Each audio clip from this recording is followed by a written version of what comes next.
Okay, तो continue करते हैं अपनी क्लास। ठीक है, तो आपको पता है नंबर सिस्टम यानी संख्या पद्धति पढ़ रहे थे।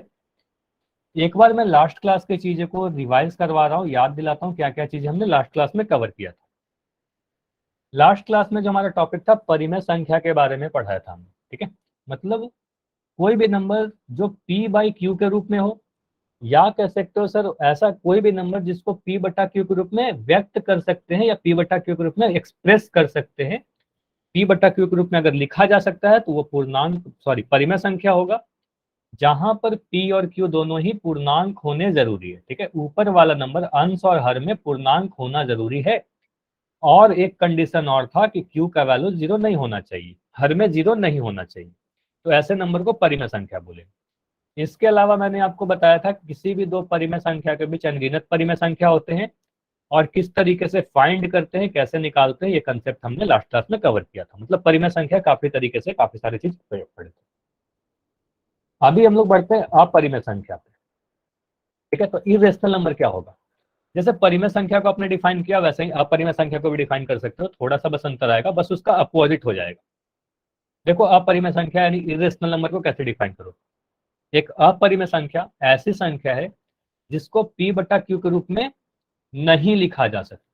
परिमेय को p बटा क्यू के रूप में लिखा जा सकता है, अपरिमेय को p बटा क्यू के रूप में नहीं लिखा जा सकता है, जहां पर p और q पूर्णांक है। मतलब ये नहीं बोला जा रहा कि p q पूर्णांक होंगे। अगर मैं बोल रहा हूँ कि p बटा क्यू के रूप में नहीं लिखा जा सकता है, मतलब p और q पूर्णांक नहीं हो सकते। ठीक है, जैसे कि अगर मैं लिख रहा हूँ √3, जैसे उदाहरण में लिखा गया, तो √3 को बोलोगे सर इसको अगर मैं p बटा क्यू के रूप में लिख भी दूं। ठीक है, अगर मान लो p बटा क्यू के रूप में आप लिख भी दे रहे हो, लास्ट क्लास में बताया था, तो यहां से बोलोगे सर p का मान तो √3 है, और √3 क्या है, ये पूर्णांक नहीं है, मतलब p बटा क्यू के रूप में हम लोगों ने एक्सप्रेस नहीं कर पाए। ठीक है, कि पूर्णांक आ जाए। ठीक है, तो पूर्णांक नहीं आ रहा है, ये पूर्णांक नहीं है। ठीक है, तो आप बोलोगे सर क्या, ये √3 क्या है, अपरिमेय संख्या है, परिमेय नहीं है। समझ में आया, इतना क्लियर है कि √3 अपरिमेय संख्या होगा। इसी तरीके से अगर मैं √11 की बात करूं, तो √11 क्या है, ये एक पूर्णांक नहीं है, इंटीजर नहीं है। तो आप बोलोगे सर ये वाला नंबर जो है पूर्णांक नहीं है, तो इसको p बटा क्यू के रूप में नहीं लिख सकते, जहां ऊपर और नीचे पूर्णांक आ जाए। तो ये कैसा नंबर होगा, अपरिमेय होगा। क्लियर है इतना। तो √3, √11, √5, ये सारे वर्गमूल वाले नंबर जहां पर वर्गमूल खत्म नहीं हो रहा है सिंप्लीफाई करने के बाद, तो ऐसे नंबर को क्या कहेंगे, अपरिमेय यानी इरेशनल। ठीक है, अब देखो जरूरी नहीं है कि वर्गमूल जहां भी लगेगा वो इरेशनल हो जाएगा, ऐसा नहीं है। जैसे कि मैं दो उदाहरण यहाँ पर लिख रहा हूँ, एक उदाहरण लिखा गया है वर्गमूल 2, तो वर्गमूल 2 को आप क्या कहोगे, वर्गमूल 2 अगर लिखा गया है तो ये तो बोलोगे सर वर्गमूल 2 √2/1 लिखने के बाद हमें दिखता है कि वर्गमूल 2 जो है ये पूर्णांक नहीं है। ठीक है, तो ये इंटीजर नहीं है। तो अगर ये पूर्णांक p बटा क्यू के रूप में नहीं व्यक्त हो पा रहा है, जहां पर p और q इंटीजर है, ठीक है, तो आप बोलोगे सर ये क्या है, अपरिमेय संख्या है। तो ऐसे वाले को क्या कहेंगे, अपरिमेय। और भी उदाहरण काफी सारे लिख सकते हो, √3, √7, है ना, ये सारे। अगर मैं √4 की बात करूँ, तो √4 को देखो यहाँ पर भी वर्गमूल है, लेकिन इसके बारे में मैंने लास्ट क्लास में बताया था कि √4 को आप लिख सकते हो 2 गुना 2। एक ही नंबर को 2 बार गुना करने पर मुझे मिल रहा है 4, 2 और 2 को गुना करके 4 लिखा, तो 2 और 2 को गुना करके मिल रहा है, तो यहाँ पर से लिखोगे इसको सोल्व करके 2। ये बताया था लास्ट क्लास में। यानी कि आप कह सकते हो सर वर्गमूल 4 का मान 2 है, और 2 को फिर हम लिख सकते हैं 2/1। मतलब वर्गमूल 4 को मैंने p बटा क्यू के रूप में व्यक्त कर दिया, जहां पर p और q पूर्णांक है, इंटीजर्स है, दोनों ही पूर्णांक है ऊपर नीचे। तो आप बोलोगे सर वर्गमूल 4 जो है ये परिमेय संख्या है। तो सिर्फ वर्गमूल से कंफ्यूज नहीं होना है, आपको देखना होगा कि वो परिमेय है या नहीं है। क्लियर हुआ, आप परिमेय क्या होगा, परिमेय क्या होगा, इतना क्लियर है यहाँ तक। आगे बढ़े, तो अभी मैं कोई भी नंबर लिख के दूं तो आप बता दोगे कि वो परिमेय संख्या है या अपरिमेय संख्या है। ठीक है, अच्छा अपरिमेय संख्या में भी हर जीरो नहीं हो सकता, यहाँ पर भी ध्यान दीजिएगा कि अपरिमेय संख्या में भी जीरो नीचे में लिख सकते हैं। जैसे कि अगर मैं बोलूं कि क्या √7/0 अपरिमेय है क्या, तो बोला नहीं, ये अपरिमेय नहीं है। हर में जीरो तो नहीं आ सकता। ठीक है, ये अपरिमेय भी नहीं है, ना ही ये परिमेय था ना ही अपरिमेय। ठीक है, इवन मैं लिख दो 5/0, तो ये अपरिमेय नहीं है, ये परिमेय भी नहीं है, अपरिमेय भी नहीं है। इसके बारे में आप आगे जाके पढ़ोगे कि ये अनडिफाइंड होता है, अपरिभाषित होता है, ठीक है, आगे की क्लासेस में पढ़ेंगे, ठीक है। तो नीचे में जीरो कभी नहीं आ सकता, इतना ध्यान दीजिएगा। इसको क्या बोलेंगे आगे पढ़ेंगे, क्लियर है। तो अपरिमेय समझ लिया, परिमेय समझ लिया। अभी आगे बढ़ते हैं डेसिमल एक्सपेंशन पे, दशमलव प्रसार। जैसे कि अगर मैं बोलूं दशमलव प्रसार किसका, तो परिमेय संख्या का। फिर से हम लोग आते हैं परिमेय संख्या पर, परिमेय संख्याओं का दशमलव प्रसार, p बटा क्यू के रूप वाला नंबर। तो अगर p बटा क्यू के रूप का कोई भी संख्या है, मतलब कोई भी रेशनल नंबर है, तो इसको आप डेसिमल के फॉर्म में लिख सकते हो, दशमलव के रूप में लिख सकते हो। सिखाया है पहले भी, है ना, क्लासेस में के दौरान। क्यू से p में भाग लगाओगे और डेसिमल के फॉर्म में आ जाएगा, दशमलव के रूप में आ जाएगा। तो क्या क्या केस बनते हैं, दशमलव कितने तरह के हो सकते हैं, कितने टाइप होते हैं, ये सारे चीजों को डिस्कस करते हैं अभी, ठीक है। डेसिमल एक्सपेंशन कितने टाइप के होते हैं, तो उदाहरण से सीखते हैं। अगर आपको एक नंबर दूं 10/3, बस मुझे इतना बताइए कि क्या 10/3 परिमेय संख्या है, क्या ये रेशनल नंबर है, यस और नो, यस। ठीक है। तो साफ बोलोगे सर 10/3 जो है ये p बटा क्यू के रूप में दिख रहा है, p बटा क्यू के रूप की संख्या है, जहां पर ऊपर में भी एक पूर्णांक है, ऊपर में भी एक इंटीजर है, नीचे में भी एक इंटीजर है। तो दोनों ही जगह इंटीजर है, तो बिल्कुल ये एक परिमेय संख्या है। अब अगर ये परिमेय संख्या है तो इसको मैं दशमलव के रूप में, डेसिमल के रूप में अगर कन्वर्ट करना चाहूँ, तो इसके लिए आप क्या करोगे, 10 को भाग लगाओगे 3 से। तो मैं ट्राई कर रहा हूँ 3 से भाग लगाने की। मुझे बताइए कितने बार में भाग लगेगा, 3 बार में, 3 टाइम्स में, 3 3 जा 9, है ना। अब 10 में से 9 घटाओगे तो कितना मिलेगा, 10 में से 9 घटाओगे तो आप बोलोगे सर यहाँ पर 1 लिख दिया, ठीक है। अब देखो यहाँ शेषफल जो बचा, जो रिमाइंडर बचा वो 1 है, 3 से छोटा है, अब भाग नहीं लगेगा। तो अब क्या करेंगे, डेसिमल लगाएंगे, मतलब एक भागफल में कोशेंट में एक पॉइंट लगाते हैं। अब ये पॉइंट लगाने के बाद नीचे में एक जीरो लगा दोगे शेषफल के पास, ठीक है। अब 10 बन गया। अब 3 से आप 10 को भाग दे सकते हो। आप बोलोगे सर अगेन 3 3 जा 9 हो जाएगा, ठीक है। तो 10 में से 9 को घटाया तो अगेन मिला 10 - 9 1, ठीक है। अब आप बोलोगे सर एक बार दशमलव लगाने के बाद शेषफल में एक जीरो आप अपने मन से लगा सकते हो हर बार। तो एक जीरो मैं खुद से यहां पर लगा दिया। अब अगेन बोलोगे सर 3 3 जा 9, ठीक है। अगेन 10 में से 9 घटाया, अगेन फिर से एक आ गया, ठीक है, फिर से एक आ गया। अब क्या करें, आप बोलोगे सर फिर से क्या करते हैं, एक जीरो लगाते हैं और फिर से 3 से डिवाइड करते हैं, 3 3 जा 9, ठीक है। फिर अगेन जब 10 में से 9 घटाया फिर से देखो एक आ गया। तो ये प्रोसेस क्या दिख रहा है, ये कभी भी अंत नहीं होगा, ठीक है, ये कभी भी अंत नहीं होगा। समझ में आ रहा है। तो ये रिपीट हो रहा है, बार बार देख रहे हो आप कि यहां पर भी घटाया तो एक आया, फिर से घटाया अगेन एक आया, फिर से घटाया एक आया, फिर से घटाया एक आया, और बार बार यहाँ पर 3 मिलते जा रहा है, ठीक है। तो जो हमारा रिमाइंडर था, जो शेष बच रहा है, ये रिपीट हो रहा है। तो अगर शेषफल रिपीट हो रहा है तो भागफल भी रिपीट हो रहा है हमारा। भागफल भी कभी भी एंड नहीं होगा, एंड नहीं होगा। ये समझ में आया, ये क्लियर हुआ। तो ऐसे दशमलव प्रसार को जो कभी भी एंड नहीं होगा, है ना, मतलब जो कभी भी खत्म नहीं हो रहा, जिसका शेष में घटाने पर कभी भी जीरो नहीं आ रहा, नीचे में कभी भी जीरो नहीं आ रहा, तो ऐसे वाले को क्या कहते हैं, ऐसे वाले को अशांत दशमलव प्रसार कहते हैं, ठीक है। तो यहाँ पर हमें देखा कि 3 डॉट जो है हमेशा बढ़ते जाएगा, अनंत तक बढ़ते जाएगा, कभी भी खत्म नहीं होगा। तो भागफल यानी रिमाइंडर में 3 जो है वो रिपीट हो रहा है। पुनरावृत्ति कहने का मतलब क्या हो रहा है, वो रिपीट हो रहा है। तो अगर रिपीट होने लगेगा, नीचे में कभी भी जीरो नहीं आएगा, तो ऐसे वाले को क्या कहते हैं, अशांत। अशांत कहने का मतलब जो शांत नहीं हो, है ना, कभी खत्म नहीं हो, ठीक है। तो इसको इंग्लिश में कहते हैं नॉन टर्मिनेटिंग। और भी डिटेल में अभी सीखेंगे, अभी के लिए बस नाम याद रखिएगा कि इसको कहते हैं नॉन टर्मिनेटिंग। कितना क्लियर है सभी को कि ऐसे वाले को नॉन टर्मिनेटिंग कहेंगे, अशांत कहेंगे, क्योंकि ये कभी भी खत्म नहीं हो रहा, मतलब जो कभी भी एंड नहीं हो। बताइए, चैट में लिख के बताइए। क्लियर है? तो ठीक है। अब अगर एंड हो जाएगा तो क्या कहेंगे, जैसे कि अगर मैं एक उदाहरण दे रहा हूँ 7/8, अगर 7/8 को आप डिवाइड करना चाहो तो आप 8 से अगर 7 को डिवाइड करोगे, आप बोलोगे सर यहाँ पर क्या होगा, एक पॉइंट लगाएंगे क्योंकि 7 तो 8 से छोटा है ना, तो आप बोलोगे सर पॉइंट लगाया, यहाँ पर 0 लगा देंगे। ठीक है, अब ये बन गया 70, तो 70 को 8 से भाग लगा सकते हो कितने बार में, 8 8 जा 64। ठीक है, 70 में से 64 को घटाओगे, आपको क्या मिलेगा, 70 में से 64 घटाया, यहाँ पर 6 मिला। अब क्या करोगे, एक जीरो बोलोगे सर अपने मन से लगा सकते हैं, और 8 7 जा 56 लिखेंगे, 8 7 56। ये डिवीजन आप ट्राई कर सकते हो, खुद से भी कर सकते हो, पहले पढ़ा चुका हूँ। 60 में से 56 को घटाओगे तो यहाँ पर 4 मिलेगा, एक जीरो आप अपने मन से लगाओगे और बोलोगे सर 8 5 जा 40 आ जाएगा हमारा। ठीक है, 8 पंजे 40। अब मुझे बताइए 40 में से 40 घटाओगे तो क्या मिलेगा, जीरो मिलेगा, यानी क्रॉस लगा देते हैं, मतलब इसका कहने का मतलब क्या है, ये शून्य मिल गया हमारा।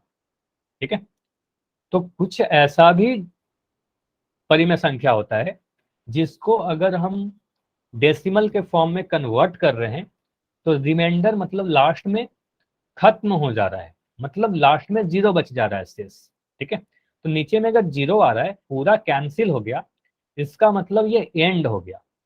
ये कुछ स्टेप्स के बाद क्या हुआ, कुछ स्टेप्स के बाद एंड हो गया। एंड होने का मतलब ये अब स्टेप्स फिक्स हो गया, मतलब आप बोल सकते हो सर 7/8 का जो मान होगा 0.875, ये एंड हो गया। तो ऐसे वाले को क्या कहेंगे, शांत कहेंगे। ठीक है, ये एंड हो गया, एंड हो जाने का मतलब शांत है, टर्मिनेटिंग है। समझ में आया? तो ऐसे दशमलव प्रसार को क्या कहेंगे, शांत यानी टर्मिनेटिंग। तो यहां पर अगर शेषफल में जीरो मिल गया घटाने पर, ठीक है, तो आप बोलोगे सर भागफल सीमित होगा, मतलब क्वोशिएंट कुछ फिक्स होगा, 875 0.875। और ऐसे वाले को क्या कहेंगे, शांत कहते हैं, और इंग्लिश में टर्मिनेटिंग कहते हैं। दोनों ही में नाम याद रखिएगा, टर्मिनेटिंग यानी शांत, मतलब एंड हो जाएगा। तो आपने क्या देखा, दो केस बन सकते हैं, या तो शेषफल जीरो होगा, दो केस समझा ना, एक देखो यहाँ पर, या तो पहला केस क्या था हमारा, शेष शून्य हो जाता है, मतलब रिमाइंडर जीरो के बराबर आ जाएगा।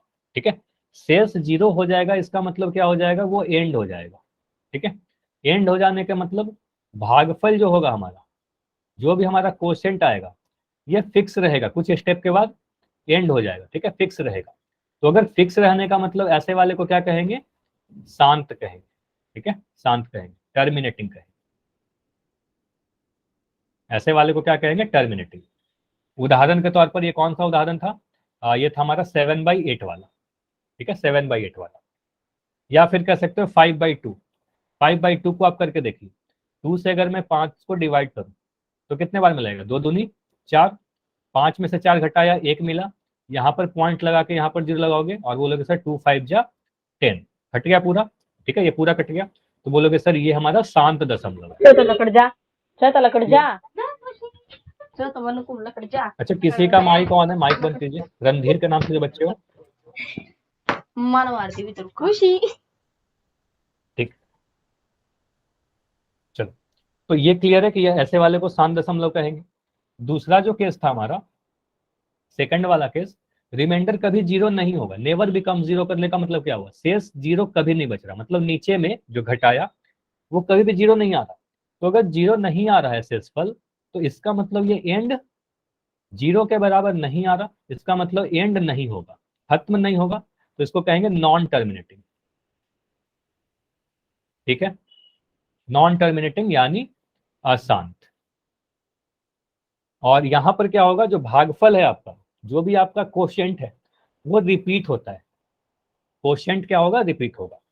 ठीक है, तो दो केस बनता है, या तो शांत हो जाएगा या अशांत होगा, मतलब या तो खत्म हो जाएगा या खत्म नहीं होगा। तो अगर खत्म नहीं होगा, एंड नहीं होगा, तो नॉन टर्मिनेटिंग अशांत होगा, और खत्म हो जाएगा तो शांत होगा। क्लियर है इतना, इतना क्लियर है? देखो यहाँ पर क्या लिखा गया, यहाँ पर बोला गया कुछ संख्याओं, कुछ संख्या कहने का मतलब p/q के रूप की संख्या, अगर इसको हमने दशमलव के रूप में कन्वर्ट किया तो या तो वो एंड हो जाएगा या फिर वो एंड नहीं होगा।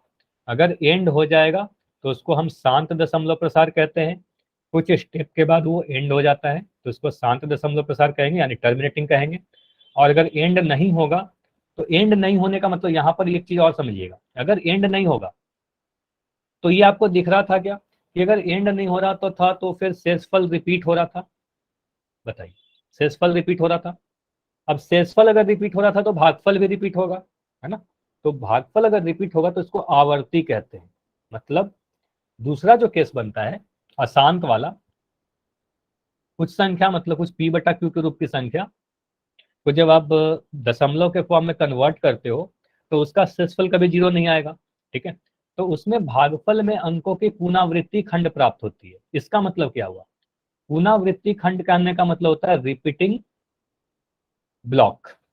अब रिपीटिंग ब्लॉक कहने का मतलब, जैसे आपने 10 को 3 से भी भाग दिया था, तो 10 को 3 से भाग दिया था तो क्या आया था 3.3333।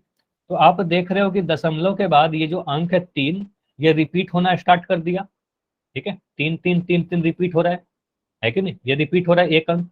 तो आप बोलोगे सर ये अशांत तो है ही, ठीक है। ये अनावश्यक कहने का मतलब क्या है, ये अशांत है मतलब नॉन टर्मिनेटिंग है। और आवर्ती कहने का मतलब वो रिपीट हो रहा है। तो ये समझ में आया क्या क्या चीजें लिखी गई है। अनवसानी कहने का मतलब अशांत, वो कभी खत्म नहीं होगा। आवर्ती कहने का मतलब रिपीट हो रहा है, कोई नंबर रिपीट हो रहा है। भागफल में एक कुछ पैटर्न होगा, वो रिपीट हो रहा है, पुनरावृत्ति खंड। क्लियर है इतना? Yes sir. ठीक। तो यहाँ पर और डिटेल में देखते हैं कि पुनरावृत्ति खंड क्या होता है, रिपीटिंग ब्लॉक जो भी बताया ना, तो रिपीटिंग ब्लॉक क्या होता है, ठीक है। चलिए, इसको डिटेल ध्यान से समझिएगा क्योंकि ये बड़ा इंपॉर्टेंट कंसेप्ट है, ठीक है। जैसे कि अभी एक उदाहरण किया था 10/3, इसको जब हमने डिवाइड किया, डेसिमल के फॉर्म में कन्वर्ट किया तो 3.33 और ये अनंत तक बढ़ते जा रहा था। तो यहाँ पर आपको दिख रहा है कि 1 अंक जो है ये रिपीट हो रहा है, सिर्फ 1 अंक। तो जो भी अंक रिपीट होगा, जो भी अंक बार बार रिपीट हो रहा है, उसके ऊपर आप बार लगा देते हो और दशमलव के बाद वाले, ठीक है। तो आप बोलोगे सर इसको क्या लिखेंगे, 3.3 बार। इसका मतलब क्या होगा कि 3 जो है ये रिपीट हो रहा है, ठीक है। 3 क्या हो रहा है, ये रिपीट हो रहा है बार बार, ये अनंत तक जाएगा, ठीक है। अनंत तक जाएगा, कभी भी खत्म नहीं होगा, ठीक है। तो अगर मैं ऐसे लिख दूं, अगर मैं लिखूं 5.68 और इसके ऊपर ऐसे बार लगा दूं, तो इसका मतलब क्या होगा। आप बोलोगे सर 6.8 के ऊपर बार लगा हुआ है, मतलब 6.8 जो है ये वाला रिपीट हो रहा है। मतलब रिपीटिंग ब्लॉक क्या है यहाँ पर, 5.68 6.8 6.8 और ये अनंत तक बढ़ते जाएगा। मतलब रिपीटिंग ब्लॉक क्या है, 6.8, ठीक है। ये रिपीट हो रहा है हमारा, ये अनंत तक जाएगा। क्लियर है इतना? बताइए, अगर मैं लिखूं 12.961 और 961 पर बार लगा दो, पूरे पे बार लगा दो, तो क्या होगा। आप इसको लिखोगे सर 12 पॉइंट, अब ये 961 पूरे ही पे बार लगा हुआ है, मतलब ये वाला नंबर रिपीट होगा, ठीक है। ये क्या होगा, रिपीट होगा हमारा। तो यहां पर लिखोगे 961, फिर से लिखोगे 961, फिर से लिखोगे 961 और ये 961 ये अनंत तक लिख सकते हो, ठीक है। ऐसे जाएगा। मतलब समझ में आया? चलो अगर मैं ऐसे लिख दूं 8.295 और 95 के ऊपर बार लगा रहा हूं, देखो बार सिर्फ और सिर्फ 95 के ऊपर है। तो अब बोलोगे सर इस बार रिपीट क्या होगा, सिर्फ 9 और 5। मतलब इसका मतलब हो गया 8.2 लिख दिया और ये 95 को आप रिपीट करो, 95 95 95, इस तरीके से वो रिपीट होना स्टार्ट हो जाएगा। क्लियर है इतना कि बार का मतलब क्या होता है, किस तरीके से नंबर को हम लोग लिखते हैं। बार लिखने का मतलब समझ में आया? ठीक है। अब मुझे बताइए कि क्या ये वाला जो नंबर है, बस इतना बताना कि क्या ये जो नंबर है अनंत तक तो जा रहा है, क्या रिपीट कर दूं। चलो एक क्वेश्चन और दे रहा हूं, मैं अगर ऐसे लिख दूं 39 और 39 पे बार लगाओ। तो यहाँ पर बार सिर्फ 39 पे दिख रहा है ना, तो आप बोलोगे सर 5.6 तो ऐसे ही लिख देंगे, और जिसके ऊपर भी बार लगा हुआ है उस वाले को रिपीट कर दो, तो यहाँ पर 39 लिखते जाओगे अनंत तक। ठीक है, अब क्लियर हुआ? जो ही बच्चे यस बोल सर। रहे थे रिपीट करने के लिए, ठीक। चलो, अब मुझे बस इतना बताना कि क्या ये जो नंबर आपको दिख रहा है जो अनंत तक जा रहा है, कभी भी खत्म नहीं हो रहा, ये क्या परिमेय संख्या है या नहीं? परिमेय है या नहीं? यस और नो। क्या ये रेशनल नंबर है? तो आपका देखो आंसर क्या आएगा, आप बोलोगे यस सर ये एक बिल्कुल रेशनल नंबर ही है। ठीक है, अब रेशनल नंबर क्यों है? क्योंकि ऐसा समझो, अभी आपको याद है क्या कि मैंने 10/3 को ही कन्वर्ट किया, तो ये आया था 3.3333 अनंत तक जा रहा था। ठीक है, इसी को मैंने लिख दिया 3.3 बार। इसका मतलब मैं ऐसे भी तो लिख सकता हूँ ना, 3.3 बार को आप लिख सकते हो 10/3।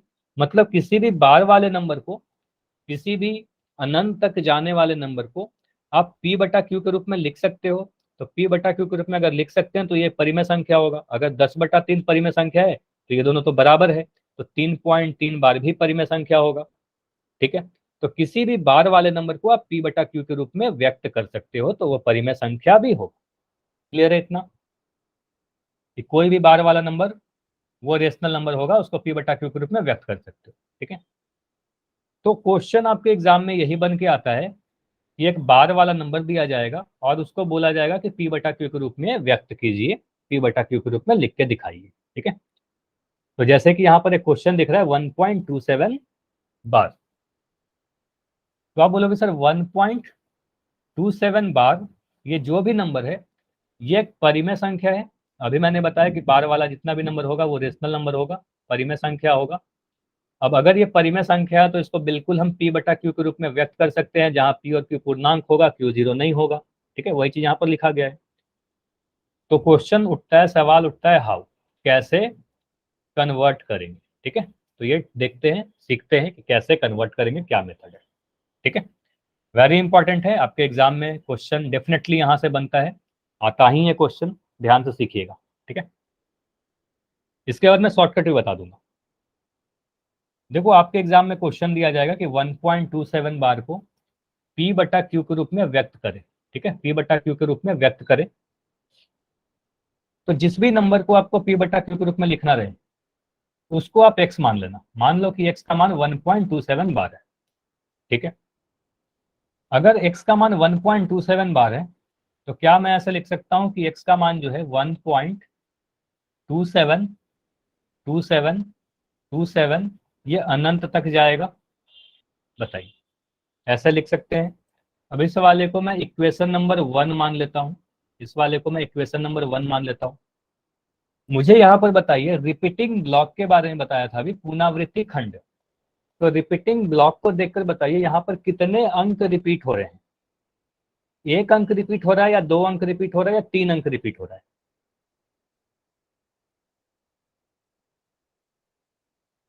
दो अंक। तो साक्षी, मुस्कान, सभी का आंसर है 2 अंक। ठीक है, तो बोल दो सर यहाँ पर साफ दिख रहा है कि 27 ये 2 अंक रिपीट हो रहा है, 27, सॉरी 27 बोलते हैं, तो 27 रिपीट हो रहा है, 2 अंक रिपीट हो रहा है। तो अगर 2 अंक रिपीट होगा तो यहाँ पर आपको गुना करना होगा 100 से। ये समझिएगा कि 100 से क्यों गुना कर रहे हैं, क्योंकि 2 अंक रिपीट हो रहा है ना, तो इस वाले इक्वेशन में मैं 100 से गुना करूंगा। ठीक है, चलो मैं दूसरे कलर से लिख दूं, 100 से गुना करेंगे। अगर एक अंक रिपीट होगा तो 10 से गुना करेंगे, 2 अंक रिपीट होगा तो 100 से गुना करेंगे, अगर 3 अंक की रिपीटेशन होगी तो 1000 से गुना करेंगे। ये समझ में आया? एक अंक रिपीट होता तो 10 से गुना करते, 2 अंक रिपीट हो रहा है इसलिए मैं 100 से गुना कर रहा हूं। अगर 3 अंक रिपीट होता तो 1000 से गुना करते। ठीक है, तो यहाँ पर मुझे सिर्फ 2 अंक दिख रहे हैं ना रिपीट होते हुए, 2 और 7, तो आप बोलोगे सर 100 से गुना किया। ठीक है, अब इक्वेशन में गुना करने के लिए आप सीखो, यहाँ पर साइड में मैं सिखा रहा हूँ। देखो, अगर मैं लिख दूं ए का वैल्यू 5 के बराबर है, अब ये हमारा कोई इक्वेशन है। ठीक है, अब अगर इस इक्वेशन में मैं गुना करना चाहता हूँ 2 से, अगर इस इक्वेशन में कभी भी किसी भी समीकरण में 2 से गुना करना चाहते हो या किसी भी नंबर से गुना करना चाहते हो, इसका मतलब क्या होता है, ये 2 जो है ये LHS से भी गुना होगा, मतलब लेफ्ट साइड से भी गुना होगा, और RHS मतलब दाएं तरफ से भी गुना होगा। मतलब 2 को गुना करोगे इस A के साथ तो ये बन जाएगा हमारा 2A, और इस 5 के साथ गुना करोगे तो ये बन जाएगा 2 × 5। ठीक है, तो ये बन जाएगा हमारा 2A = 10। तो ये समीकरण को गुना करने के लिए आपने समझा, ये क्लियर है। किसी भी समीकरण में हम किसी नंबर से गुना करते हैं तो उसके दाएं तरफ भी गुना करेंगे और बाएं तरफ भी गुना करेंगे, दोनों ही तरफ गुना करेंगे, बाएं पक्ष में भी, दाएं पक्ष में भी, लेफ्ट साइड में भी, राइट साइड में भी। ठीक है, तो इसको मैं मिटा रहा हूं। तो अभी मैं अगर 100 से गुना करना चाहूं, मुझे बताइए x में अगर मैं 100 से गुना करूं तो कितना मिलेगा? 100x। 100x, very good. तो 100 में अगर x से गुना करोगे तो आपको 100x मिलेगा। ठीक है, इसमें भी कोई डाउट नहीं होना चाहिए। अगर मैं 5 में y से गुना करूं तो 5y मिल जाता है। ठीक है, अगर 3 में अगर मैं a से गुना करूं तो 3a मिल जाता है। ठीक है, तो उसी तरीके से आप बोलोगे सर अगर x में अगर 100 से गुना करेंगे तो 100x मिलेगा। तो यहाँ पर मैं लिख दूं क्या, इसको हम लिख सकते हैं 100 और ये x। इतना क्लियर है। लेफ्ट साइड में जब 100 से गुना किया तो 100x मिल गया। मुझे बताइए इस वाले नंबर में 1.272727 में अगर मैं 100 से गुना करूं तो क्या मिलेगा? 1 पॉइंट नीचे मैं लिख रहा हूं, ठीक है, 2727, अब ये डॉट डॉट है, इसमें मैं 100 से गुना करना चाह रहा हूँ। अभी मैं बता भी रहा था क्लास के स्टार्टिंग में कि 10 से 100 से दशमलव को गुना कैसे करते हैं। तो आप बोलोगे सर 100 से अगर गुना करना है, यहाँ पर 2 जीरो दिख रहा है।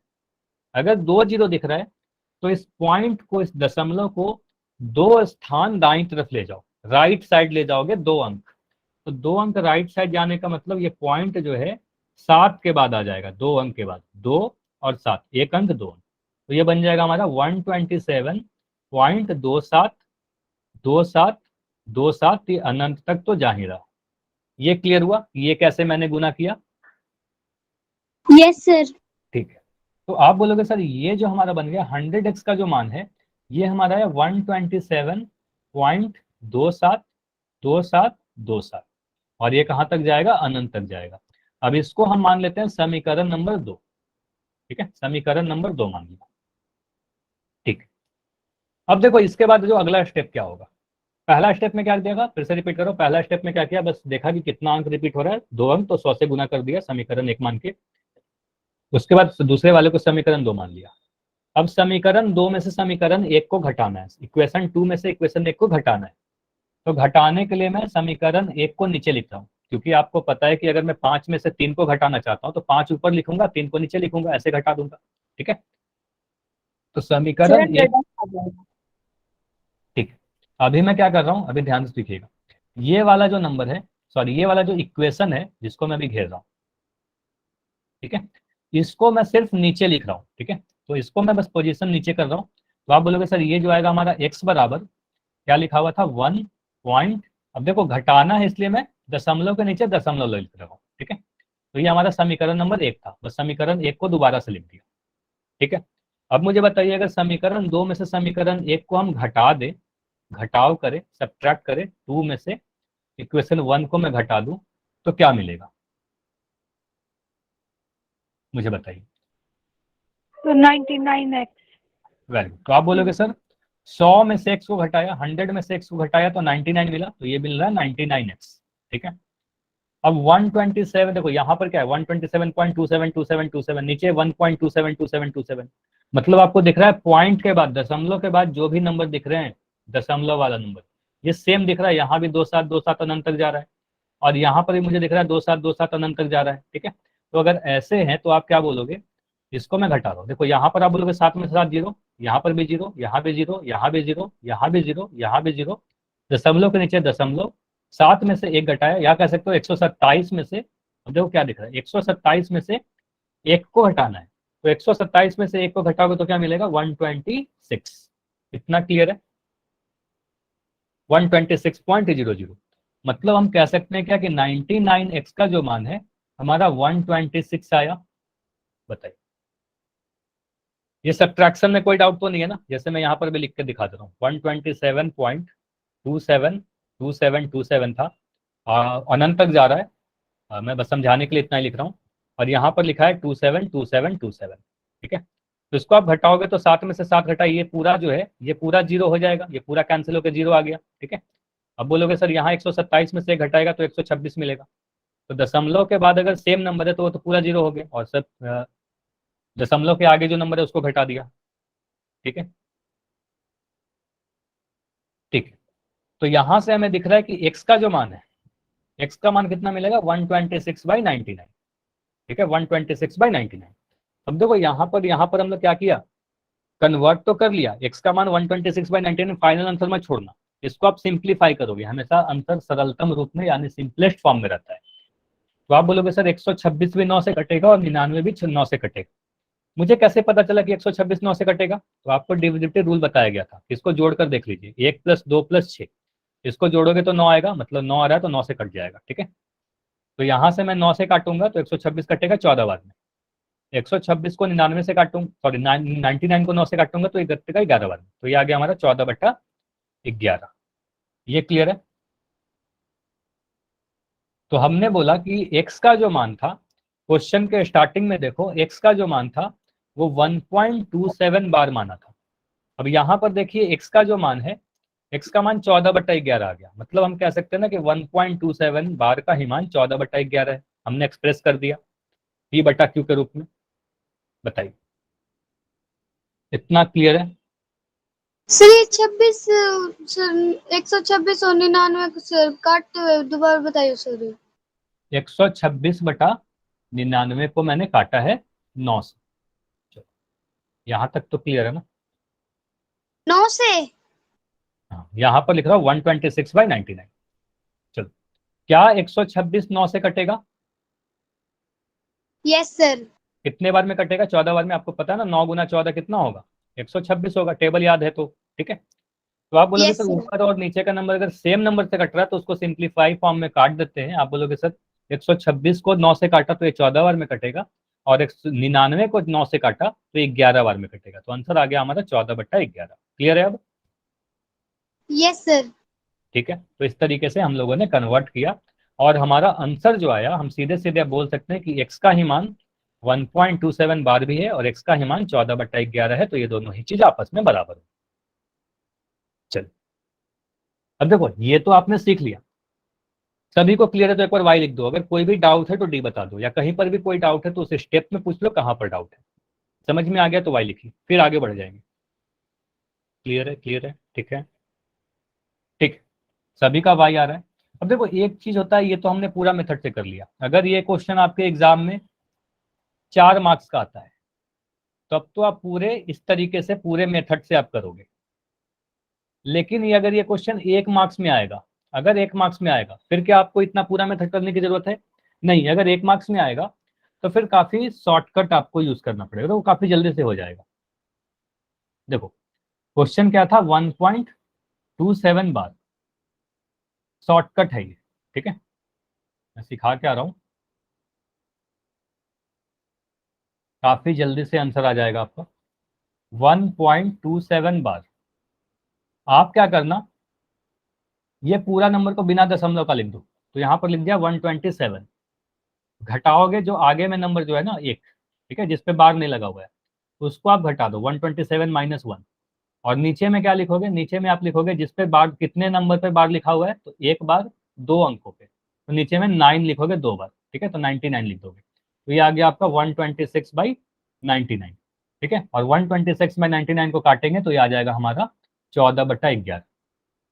तो आंसर आ गया एक बार में। इतना करने में आपको 2-3 सेकंड लगेगा या 5 सेकंड लगेगा। ठीक है, लेकिन अगर 4 नंबर, अच्छा फिर से तो मैं समझाऊंगा, अभी काफी सारे उदाहरण से करूंगा। ठीक है, तो अभी ये बताइए कि अगर 4 मार्क्स में आएगा तो पहले वाला मैं मेथड करेंगे, अगर 1 नंबर में आएगा तो ये वाला मेथड करेंगे। चलो चलो, मैं दूसरा उदाहरण समझा रहा हूँ। यहाँ पर मैं लिख दिया 5.78 और इस पर बार लगा दिया। ठीक है, और अगर मुझे 1 मार्क्स का क्वेश्चन है, 1 नंबर का क्वेश्चन है, बहुत जल्दी से आंसर बताना है, तो आप लिखोगे सर यहाँ पर लिख देंगे 578। ठीक है, सब्ट्रैक्ट लिखेंगे, माइनस करेंगे, माइनस क्या करोगे, जो भी दशमलव के आगे नंबर लिखा गया है। ठीक है, तो आप बोलोगे सर यहाँ पर 5 से घटा देंगे, 5 घटाएंगे, और नीचे में 2 अंकों पर बार था ना, तो 2 बार 9 लगा दोगे, 2 बार 9 लगाओगे तो ये आ जाएगा आपका 573/99। ठीक है, सर इसमें आपने 99 ही क्यों लगाया सर, और कोई वर्ड क्यों नहीं नहीं लगाया? 9 ही मेरा लगाना, ये भी रूल है। डाउट है। ठीक है, 2 नंबर पर बार लगा हुआ है तो 2 बार 9 लगाओगे, 3 नंबर पर बार लगा रहेगा 3 बार 9 लगाओगे। ठीक है, ये रूल है। अब ये कंपलसरी है कि 9 ही हाँ लगाना 9 ही लगाना है। ठीक है, अब यहाँ पर आप बोलोगे सर 573/99 फाइनल आंसर होगा क्या? नहीं, ये देखो कट रहा है, 3 से मुझे दिख रहा है कट रहा है, कैसे पता चलता है? इसको जोड़कर देख लो ना, 9 9 18 आएगा, और 5 3 8, और 8 7 15, तो 3 से कट जाएगा। ये 3 से काटोगे तो 3 से 3 3 बार में कटेगा, और 3 से काटेंगे तो 3 एकम 3, 3 नंबर 27, और 3 एकम 3, तो ये आ जाएगा 191/33। ठीक है, 3 से काटा, कितने से काटा? 3 से काटा, ऊपर और नीचे, तो सिंप्लीफाइड फॉर्म में आंसर क्या आया? 199/33। क्लियर है? मुझे बताइए, अगर मैं इसी क्वेश्चन को फिर से आपसे पूछूं कि मुझे बताइए 2.43 बार, और इसका मैं वैल्यू पूछ रहा हूं आपसे, बताइए 2.43 बार।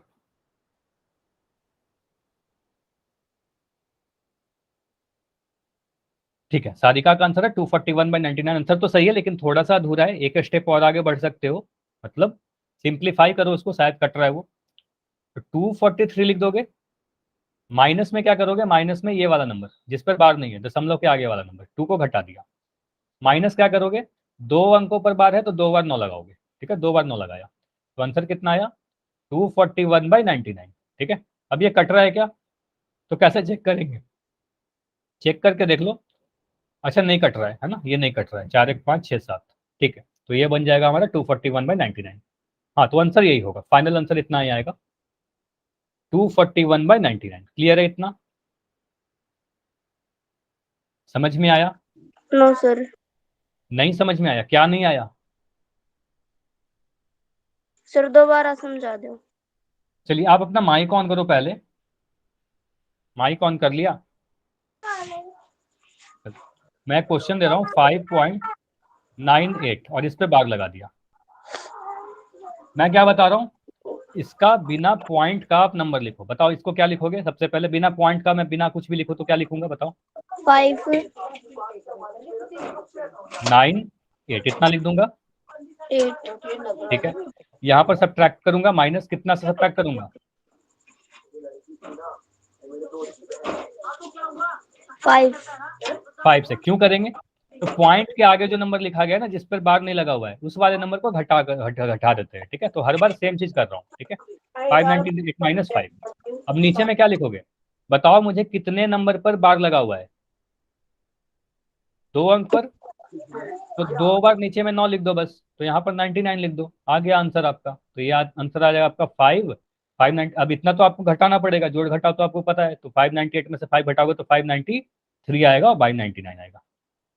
क्लियर है अब? सर। हाँ, अगर कोई डाउट है तो पूछ भी लिया करो।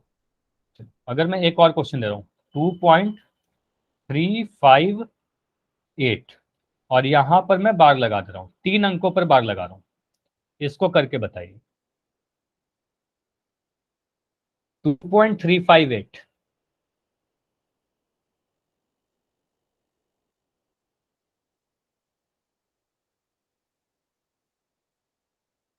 2358, इतना तो लिख दोगे।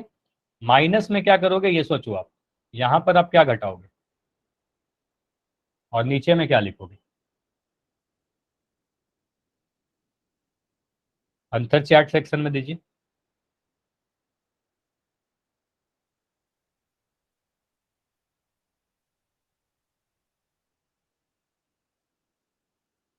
टू थ्री फाइव एट लिख दिया, इसमें से आप क्या करोगे? इस वाले 2 को घटा दीजिए। ठीक है, इस 2 को आप सब्ट्रैक्ट करोगे, 2 घटा दिया, क्योंकि पॉइंट के आगे वही नंबर लिखा गया है, सिर्फ 2। अब नीचे में क्या करेंगे? नीचे में 3 बार 9 लिखेंगे। 3 बार 9 क्यों लिख रहे हैं? क्योंकि 3 अंकों पर बार लगाया गया था, 3 अंक रिपीट हो रहे थे। ठीक है, तो यहां से आंसर आएगा आपका 2 3 5, और 8 में से 2 गया तो 6/999। ठीक है, 2356/999। अब यहाँ पर बस चेक यही करना है कि क्या ये कटेगा। तो मैं एक बार जोड़कर देख ले रहा हूँ, 3 से कटेगा क्या, 3 2 5 5 5 10, 10 6 16। तो ये तो नहीं कट रहा है ना, ये आपने कैसे काटा, 2358 - 2, ये नहीं कट रहा, तो आंसर तो यही आना चाहिए। ठीक है, 2356/999। क्लियर है ये? 788/333 कैसे आ रहा है? ठीक है, आपने कैंसिल कैसे किया, नहीं कटेगा। ठीक है, तो इसको आपने जोड़ा, जब देखो जरूरी नहीं कि वो कटेगा ही, जैसे इसको आपको जोड़कर देख लो ना, 2 + 3 + 5 + 6, तो इसको जोड़ने पर 16 आ रहा है, 5 3 8 2 10 6 16, 16 नहीं कटेगा 3 से। ठीक है, तो नीचे वाला नंबर भी नहीं कट रहा है, कोई भी नंबर से नहीं कट रहा है, तो यही हमारा फाइनल आंसर आ जाएगा। तो आंसर देखो, कॉपी मत किया करो आप लोग, जो आपका आंसर आता है ना वही लिखा करो, ईमानदार रहो। ठीक है, नकल करोगे तो फिर पता नहीं चलेगा कि आप सीख पा रहे हो कि नहीं सीख पा रहे हो, अगर गलत आ रहा है तो गलत लिखो। ठीक है, लेकिन अपना जो आंसर आता है वही लिखा करो। ठीक है, मैं एक और क्वेश्चन दूं ऐसा ही, चलो मैं एक और क्वेश्चन दे रहा हूँ, इस बार अपना अपना आंसर लिखेगा सभी लोग। मैं लिख रहा हूँ 5.289, और इस पर मैं लगा रहा हूँ बार, 289 पर बार लगा रहा हूँ।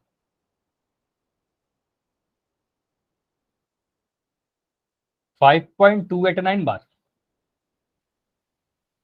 तो 5289 इतना तो लिखोगे, सब्ट्रैक्ट कितना से करोगे ये देखिए, और नीचे में क्या लिखोगे।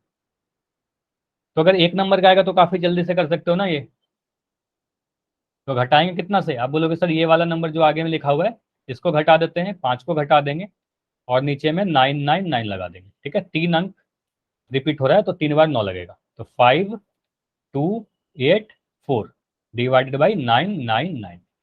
ठीक है, तो 5284/999 ये आंसर आएगा। ठीक है, तो ये जोड़ घटाओ इतना तो आपको करना पड़ेगा। क्लियर है इतना? ठीक है, अब देखो आपके एग्जाम में क्वेश्चन क्या आया था, आपके एक एग्जाम का क्वेश्चन है 0.47 बार।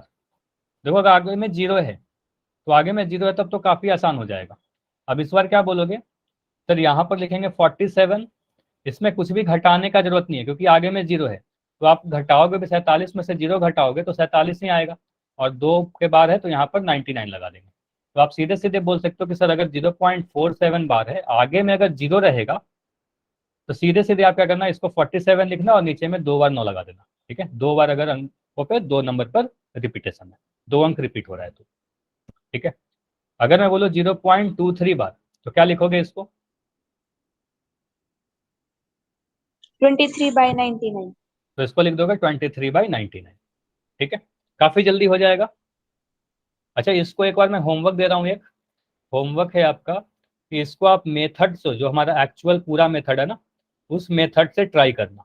ठीक है, आंसर सेम आएगा। ठीक है, मेथड से ट्राई करना, होमवर्क है आपका, एक बार ये ट्राई करना, क्योंकि अगर ये क्वेश्चन 4 मार्क्स में आ गए तब तो आपको पूरा मेथड से करना पड़ेगा। ठीक है, चलिए मुझे बताइए, अगर मैं ऐसा लिख दूं 0.578 और इस पर बार लगा दूं, ये क्या आएगा, 0.578 बार। देखो आगे में अगर जीरो है तब तो कोई दिक्कत नहीं, आप सीधे सीधे 578 लगा दो और नीचे में 3 बार 9 लगा दो। ठीक है, 999 ये आपका आंसर आ जाएगा। कुछ भी घटाने की जरूरत नहीं है क्योंकि आगे में जीरो है ना, घटाओगे भी तो कुछ भी नहीं, चेंज नहीं आएगा।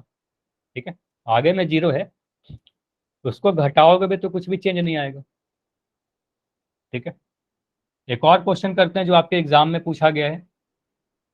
आपके एग्जाम में पूछा हुआ क्वेश्चन है कि 0.6 बार को अगर मैं P/Q के रूप में लिखूं तो क्या आंसर आएगा, 2/3। 2/3, वेरी गुड।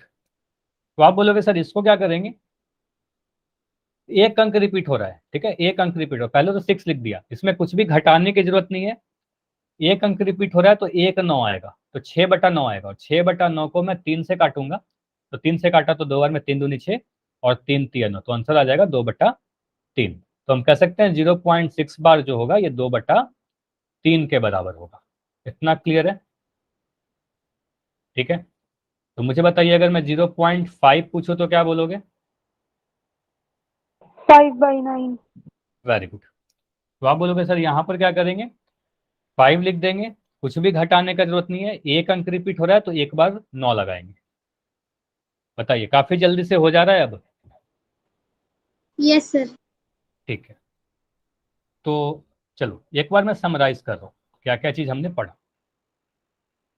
मुझे बताइए P/Q के रूप की कोई भी संख्या जो परिमेय संख्या है, इसको अगर मैंने दशमलव के रूप में कन्वर्ट किया, डेसिमल के फॉर्म में कन्वर्ट किया, तो 2 केसेस बन सकते हैं। पहला केस बनेगा कि वो जो दशमलव है वो खत्म हो जाए, एंड हो जाए आफ्टर सम स्टेप, मतलब शांत दशमलव का केस बनता है। दूसरा जो केस बनता है वो अशांत दशमलव का केस बनता है, मतलब वो कभी खत्म नहीं होगा, मतलब ये एंड हो जाने वाला, जिसको टर्मिनेटिंग कहते हैं। ठीक है, टर्मिनेटिंग। अशांत को कहोगे नॉन टर्मिनेटिंग। अब नॉन टर्मिनेटिंग में एक बड़ा इंपॉर्टेंट चीज होता है कि जब भी अशांत दशमलव आएगा, परिमेय संख्या की बात कर रहा हूं, परिमेय संख्या में अगर अशांत दशमलव आएगा तो ये जो भागफल था आपका वो रिपीट हो रहा था। तो आप कह सकते हो कि नॉन टर्मिनेटिंग अगर आएगा, सर अगर खत्म नहीं हो रहा, तो कोशेंट जो था, जो भागफल था, वो रिपीट हो रहा था हमारा, ये दिखा हमें। ठीक है, तो एक पैटर्न बनता है जो रिपीट हो रहा था। नॉन टर्मिनेटिंग जो आएगा वो रिपीटिंग होता है। ठीक है, नॉन टर्मिनेटिंग रिपीटिंग होता है, तो अशांत आवर्ती होता है। ये समझ में आया? अशांत मतलब नॉन टर्मिनेटिंग और आवर्ती मतलब रिपीट होना। क्लियर हुआ ये? ठीक है, तो किसी भी परिमेय संख्या का देखो क्या लिखा गया है, किसी भी परिमेय संख्या का अगर P/Q के रूप की संख्या को अगर दशमलव के रूप में बदलोगे तो 2 केस बनेगा। या तो वो शांत होगा, मतलब शांत करने का मतलब या तो एंड हो जाएगा कुछ स्टेप्स के बाद, या तो अनवसानी आवर्ती होगा। अब फिर से बता रहा हूँ, अनवसानी आवर्ती मतलब क्या हुआ? अनवसानी कहने का मतलब अशांत, नॉन टर्मिनेटिंग, और आवर्ती कहने का मतलब, आवर्ती कहने का मतलब वो रिपीट करेगा। ठीक है, तो कुछ स्टेप्स है, मतलब कुछ नंबर्स है जो भागफल में रिपीट हो रहा है। क्लियर है इतना? नॉन। Yes sir. ठीक है, चलिए यस सर। अब यहां पर समझिएगा कि अपरिमेय संख्या कैसा होगा। परिमेय तो समझ लिया कि परिमेय संख्या का जो दशमलव प्रसार होगा वो अशांत आवर्ती होगा या शांत होगा, मतलब 2 चीज होगा। ये वाला ध्यान रखिएगा, अशांत जब भी आएगा तो आवर्ती आया। कहां पर? परिमेय के केस में, परिमेय के केस में, रेशनल नंबर के केस में। अगर इरेशनल की बात करूं, अगर अपरिमेय संख्या की बात करूं, तो अपरिमेय संख्या का दशमलव प्रसार अगर आप लिखोगे, इरेशनल नंबर का अगर डेसिमल एक्सपेंशन लिखोगे, तो इरेशनल का भी दशमलव एक्सपेंशन जो होता है अनवसानी होता है। अनवसानी कहने का मतलब पहला चीज तो ध्यान रखिएगा, अशांत हो। साफ समझ में आ रहा है कि ये कभी भी खत्म नहीं होगा, एंड नहीं होगा, अनंत तक जाएगा। अनावर्ती कहने का मतलब क्या हुआ? अनावर्ती कहने का मतलब वो रिपीट होगा या नहीं होगा? रिपीट नहीं होगा। ठीक है, तो रिपीट नहीं होगा। परिमेय संख्या में क्या हो रहा था? रिपीट हो रहा था कुछ, और यहां पर रिपीट नहीं होगा। तो इरेशनल नंबर का जो डेसिमल एक्सपेंशन होता है वो नॉन टर्मिनेटिंग, नॉन रिकरिंग होता है, मतलब खत्म भी नहीं होगा और रिपीट भी नहीं होगा। समझ में आया?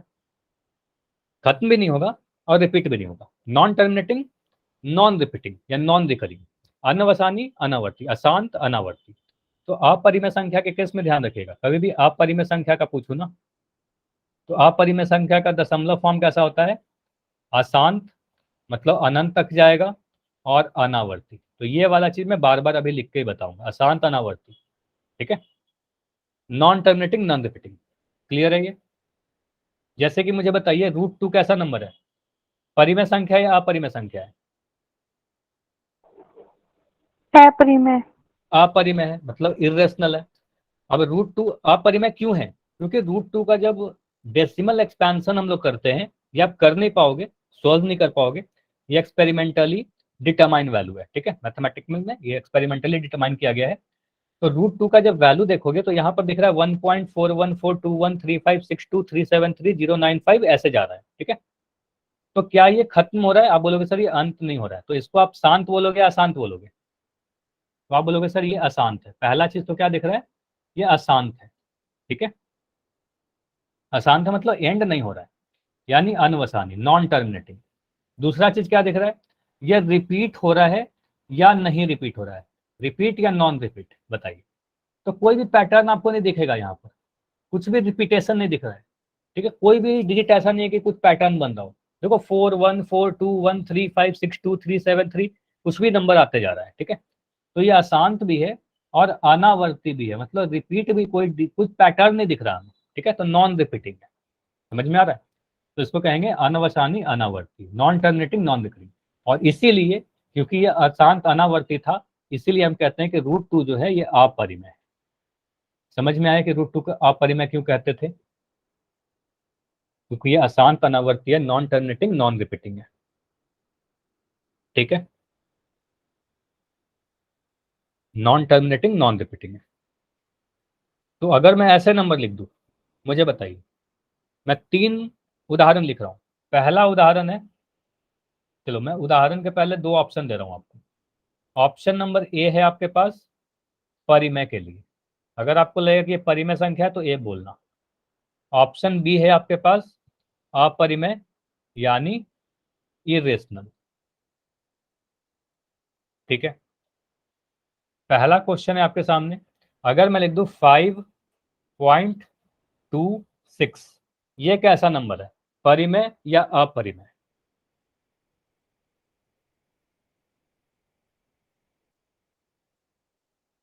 ये परिमेय है या अपरिमेय?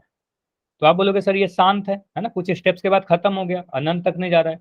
और शांत है तो ऐसे वाले को क्या कहते हैं? शांत वाले को परिमेय कहते हैं हमेशा, ठीक है। शांत वाले को परिमेय कहेंगे तो ऑप्शन नंबर ए होगा, ठीक है। मैं दूसरा दे रहा हूं, अगर मैं लिख दूं 7.291, फिर लिख रहा हूं 291, फिर लिख रहा हूं 291, फिर लिख रहा हूं 291, और ये पॉइंट पॉइंट पॉइंट में डॉट डॉट बढ़ाते जा रहा हूं, ये कैसा है? ये परिमेय है या अपरिमेय है? रेशनल है या इरेशनल है? देखो अभी भी आप इसको बोलोगे सर ये जो है, अभी तो बताया ना, ये 7.291 बार लिखा जाएगा, और बार वाला जो नंबर होगा वो परिमेय होगा। मतलब यहां पर हमें दिख रहा है ये अशांत है और आवर्ती है, अशांत और आवर्ती, मतलब रिपीट हो रहा है, बार वाला नंबर है। तो ऐसे वाले बार वाले को क्या कहते हैं? बार वाले को भी परिमेय कहते हैं, ठीक है। रिपीटेशन दिख रहा है ना, 291 क्या है? एक ब्लॉक बन गया, रिपीटिंग ब्लॉक, ठीक है, जो रिपीट हो रहा है, ठीक है। तो भले ही ये अशांत है लेकिन रिपीटिंग तो है ना, रिपीट हो रहा है, आवर्ती है, तो ये बोलेंगे सर परिमेय संख्या है, रेशनल नंबर है। तो इसका भी आंसर क्या होगा? ऑप्शन नंबर ए होगा। तो परिमेय संख्या 2 तरह का हो सकता है, या तो शांत होगा या अशांत आवर्ती होगा, ठीक है, 2 टाइप के, ठीक है। अब क्वेश्चन 3 में लिख रहा हूँ, क्वेश्चन 3 में लिख रहा हूँ 5 पॉइंट, और यहां पर मैं लिख रहा हूँ 10, फिर मैं लिख रहा हूँ 1 2 0, फिर मैं लिख रहा हूँ 1 और इस बार 3 0, फिर लिख रहा हूँ 1 और यहाँ पर 4 0, ठीक है, फिर 1 लिख के डॉट डॉट लगा दिया। अब बताइए ये कैसा है? परिमेय या अपरिमेय? अब देखो सर, इसको देखोगे ना तो ये बोलोगे सर ये अशांत तो दिख ही रहा है, साफ दिख रहा है कि ये कभी खत्म नहीं होगा, और ये अनावर्ती है, मतलब रिपीटिंग नहीं है, मतलब कोई भी डिजिट देखो रिपीट नहीं हो रहा है। पहले यहाँ पर 10 दिखा, यहाँ पर 100 है, ये दोनों सेम नहीं है, अलग अलग है, ठीक है, ये अलग है। यहाँ पर एक के बाद 3 0 दिख रहा है, यहाँ पर एक के बाद, सॉरी यहाँ पर 4 0 लगाना चाहिए था, ठीक है, यहाँ पर 4 0 है, ठीक है। तो रिपीट नहीं हो रहा है, अलग अलग नंबर आ रहे हैं, पहले 10 आया, फिर 100 आया, फिर 1000 आया, फिर 10,000 आया, तो ये रिपीट भी नहीं हो रहा है। तो ना ही खत्म हो रहा है ना ही रिपीट हो रहा है। तो बोलना सर अगर कोई ऐसा नंबर है जो ना ही खत्म हो ना ही रिपीट हो तो ऐसे वाले को अपरिमेय कहेंगे। क्लियर हुआ इतना? ऐसे वाले को अपरिमेय, यस सर। ठीक है। तो एक फ्लो चार्ट देखो, इस फ्लो चार्ट से सारी चीज क्लियर हो जाएगी। किसी भी नंबर का दशमलव प्रसार अगर लिखोगे, किसी भी रियल नंबर का, किसी वास्तविक संख्या का, तो 2 टाइप में कैटेगराइज होते हैं, पहला शांत, दूसरा अशांत, ठीक है। अब शांत तो एक ही टाइप का होगा जो खत्म हो जाएगा, अशांत वाले को 2 टाइप में बांटते हैं। पहला अशांत में जो रिपीट हो जाए, और अशांत में जो रिपीट नहीं हो। तो मुझे बताइए शांत वाले को क्या कहेंगे, परिमेय या अपरिमेय, ए या बी, जल्दी से, ए या बी, परिमेय या अपरिमेय। तो जिसका दशमलव प्रसार शांत होगा वो परिमेय होगा, तो ऑप्शन नंबर ए ये परिमेय का होगा। ठीक है, तो यहां पर बोलना कि शांत वाला जितना भी होगा सर परिमेय होगा। ठीक है, अशांत वाला क्या होगा, अशांत वाला परिमेय भी हो सकता है अपरिमेय भी हो सकता है। ठीक है, अशांत वाला दोनों ही हो सकता है। अब अशांत वाला में अगर रिपीटिंग आ जाए, अशांत वाले में अगर आवर्ती आ जाए तो ये परिमेय होगा। ठीक है, और अशांत वाले में नॉन टर्मिनेटिंग जो खत्म नहीं हो रहा उसमें नॉन रिपीटिंग आ जाए तो ये अपरिमेय हो जाएगा। बताइए, एवरीथिंग क्लियर यहां तक? चलो, तो अगर अभी तक सारी चीज समझ में आ गई है तो एक बार वाई लिख देना, और कोई भी डाउट है तो अभी रुक कर पूछ लेना। आज की क्लास इतना ही रखते हैं, ठीक है, इसके आगे अगले क्लास में